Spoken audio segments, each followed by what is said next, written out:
y'all, welcome back to Correctional Junkie.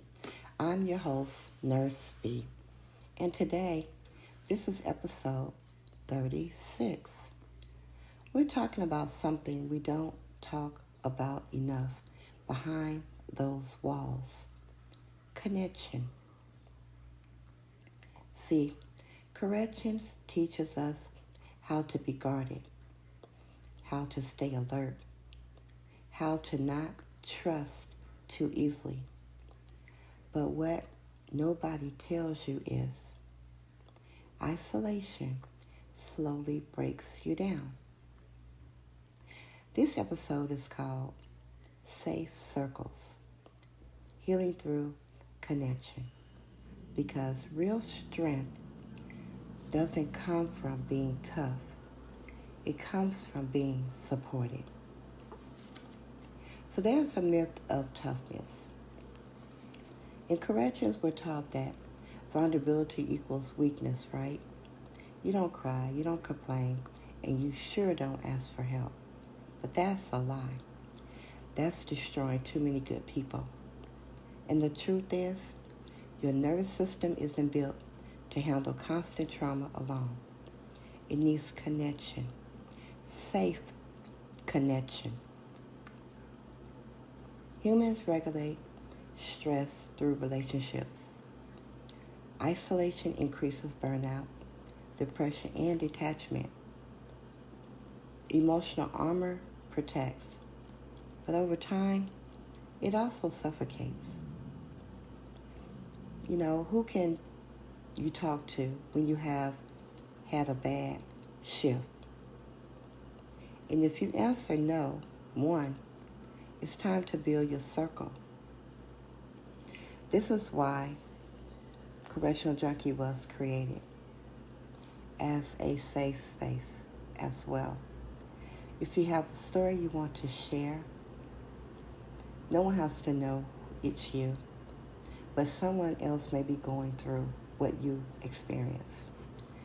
And a lot of times, it's so much like a weight lifted off of you when you can open up and talk freely. So not every group is a safe circle, though. Let's be real. Some people drain you more than the job itself.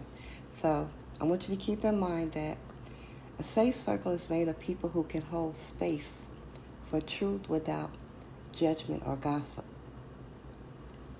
They listen without fixing you. They don't weaponize your vulnerability.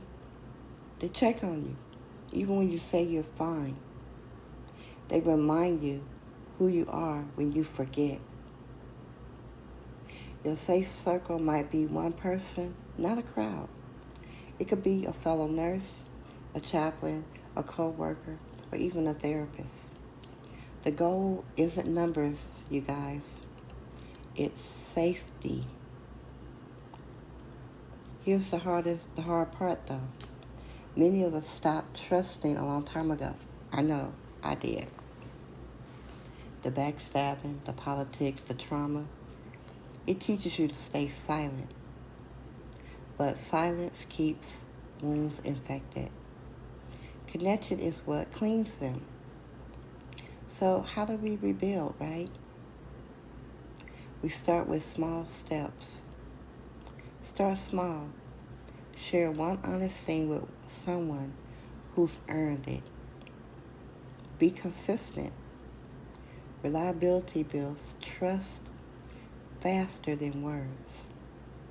And you gotta listen back, because trust is mutual. Give the same space you need, So here are a couple of affirmations that you can carry with you. It's safe for me to receive support. I deserve to be seen, heard, and understood. Now there's one other safe space, which is called the power of peer support. There's something powerful about talking to people who've walked in your shoes. That's why peer support programs work. They blend empathy with experience. So if your facility has one, you might want to join it. If it doesn't, you can create one.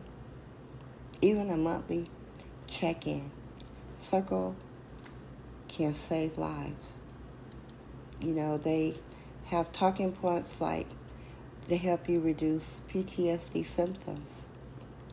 They allow you to share stories to help normalize emotional reactions. And then you have connection improves the retention and overall morale, which is like really, really, really important, right?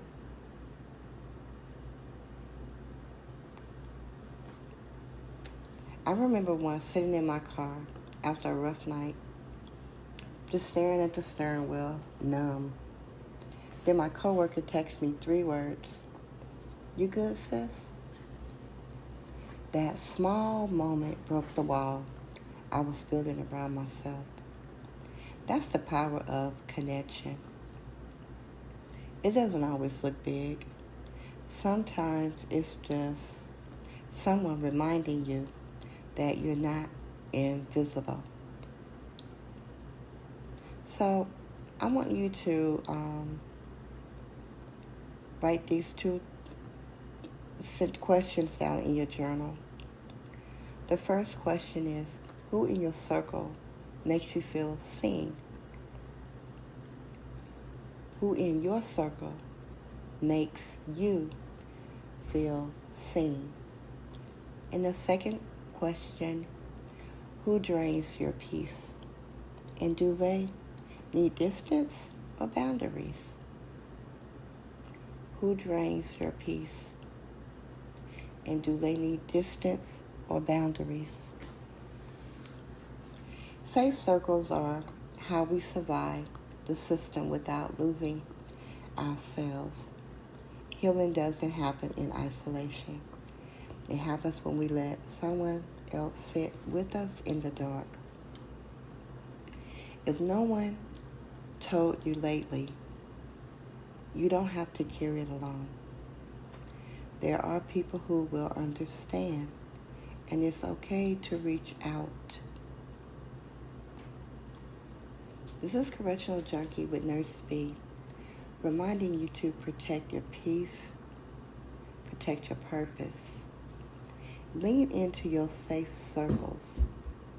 Healing behind the wall starts within, but it grows through connection, right? Whether you listen to, if you listen to iHeart or Spotify or YouTube, subscribe and share this with a coworker or someone that you feel needs to hear this.